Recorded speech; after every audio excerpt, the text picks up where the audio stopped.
संभाजीनगर ते वाशिमच्या दरम्यान जे बस होती, या बसमध्ये एक वयोवृद्ध महिलेचे पैसे हरपले होते आणि त्याच्यात जर बघितलं तर जे बस वाहक होते राजू वाणी यांना ते 2 वर्षापूर्वी हे पैसे सापडले होते.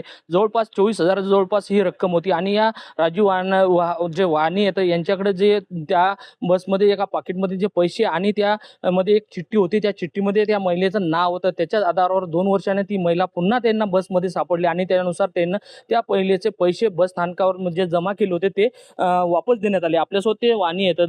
नेमकं काय दादा काय झाली होती घटना? नमस्कार, माझे नाव राजू बाबूराव वाणी, वाहक वाशिम आगार.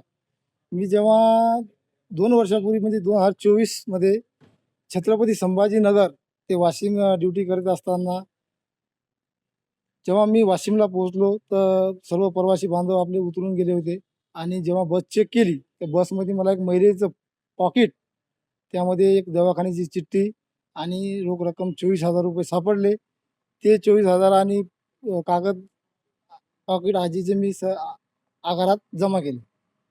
नेमकं दादा त्यानंतर कधी तुम्हाला ते आजी मिळाल्या आणि तुम्ही काय म्हणजे त्याच्यानंतर कसं ओळख पटली त्याची? आजी मला ते बरेच म्हणजे आता 2 वर्ष, आज 2 वर्ष पूर्ण होत आहेत. तर प्रवासामध्ये मी जेव्हा प्रवासामध्ये ड्युटी करत असताना सर्व वृद्ध महिला, ज्येष्ठ, अपंग जे आपल्या एस टी महामंडळामध्ये सवलतधारी योजना आहेत त्या योजनेचे मी सर्व कागदपत्र म्हणजे आधार कार्ड वगैरे काय जे आय डी लागते त्या आय डी प्रूफ चेक करून सर्व प्रवाशांना तिकीट देत असतो. त्यामध्ये मला आजी आता 2 वर्ष म्हणजे 1.5 वर्षाच्या नंतर म्हणजे बराच काळ उलटून चालला गेला होता. तर आजी मला अकोला ड्युटी करत असताना मालेगाव ते वाशिम त्या आजी परत माझ्या गाडीमध्ये आल्या आणि आल्याच्या नंतर मी जेव्हा आधार कार्ड चेक केले त्यामध्ये एक आपली आजीचं बी आधार कार्ड चेक केलं. आजीचं चेक केल्याच्या नंतर त्या आधार कार्डवर मला कासाबाई गायकवाड नाव दिसल्यानंतर मी आश्चर्यचकित झालो. मला ती 2 वर्षापूर्वीची गोष्ट आठवली की बाबा आजीसोबत आपली काहीतरी भेट झालेली आहे. तर मग मी आजीला असं विचारलं की बाबा आजी तुमची कधी आमच्या बसमध्ये तुम्ही नेहमी येता का? तर आजीने सांगितलं हो येतो. आणि कधी काय तुमचं काय आमच्या बसमध्ये हरवलं का? तर आजीने सांगितले मला 24,000 रुपये माझे एकदा हरवलेले आहेत आणि दवाखान्याचे काही कागद होते. तर ते मी आपल्या आगारामध्ये जमा केले. मग आजीला भेटल्यानंतर आजीला मी सांगितलं आजी तुमचे पैसे व्यवस्थित आहेत, आम्ही आमच्या आगारामध्ये जमा केलेले आहेत.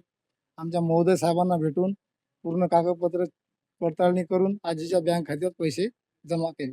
नेमकेच कुठल्या आजी होत्या काय म्हणजे गावाचं तुम्ही नेमकं तर तेव्हा नाव होतं आजीचं दवाखान्याच्या चिठ्ठीवर कासाबाई गायकवाड मालेगाव. पण मालेगाव तालुका असल्यामुळं आजीला पाहणे शक्य नव्हते.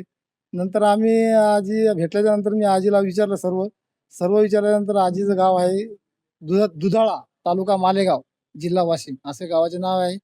आजी आणि नंतर आजीचे सर्व कागदपत्र चेक करून आजी खूप खुश झाल्या. पैसे भेटल्यानंतर आजीच्या चेहऱ्यावर कसं वाटलं होतं तुम्हाला? आजीला असं म्हणजे की खरोखर हं. एवढा आनंद झाला होता की मी आता कोणत्या शब्दात सांगणे बी कठीण आहे की आजी म्हणे खरोखर लोक काही इमानदार लोक या दुनियात आहेत.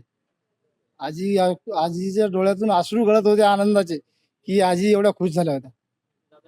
नक्कीच हे होते आपल्यासोबत जे वाशिम बस स्थानकाचे जे राजू वाणी हे वाहक आहेत. यांनी इमानदारीने आपले त्या आजीला पैसे वापस दिल्यानंतर त्याच्यामध्ये त्या आजीमध्ये जो आनंदाचा चेहरा आहे ते पाहून त्यांना नक्कीच आनंद होत असल्याचं चित्र आहे आणि विशेष म्हणजे इमानदारी ही आजही जागृत असल्याचं यावरून दिसून येते.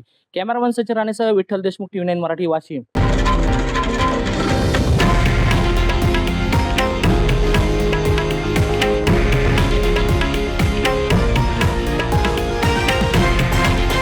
हे आहे देशातील नंबर 1 न्यूज नेटवर्क आणि आपण पाहत आहात TV9 मराठी, एकमेव.